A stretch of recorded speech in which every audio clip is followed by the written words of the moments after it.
సిగ్గు లేకుండా తల్లిని తండ్రిని బూతులు మాట్లాడే దుర్మార్గులైన పిల్లలు ఉన్నారు చాలా మంది సమాజంలో. సిగ్గుపడాలి. ఒరే, కన్నవారిని తిడతావేంట్రా? కన్నవారిని బూతులు మాట్లాడతావేంట?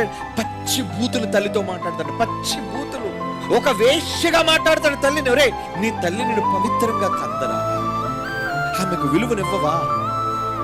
నీ నోటితో వేశ్యని పిలుస్తావా? అవన్నీ సిగ్గు లేదు నీకు?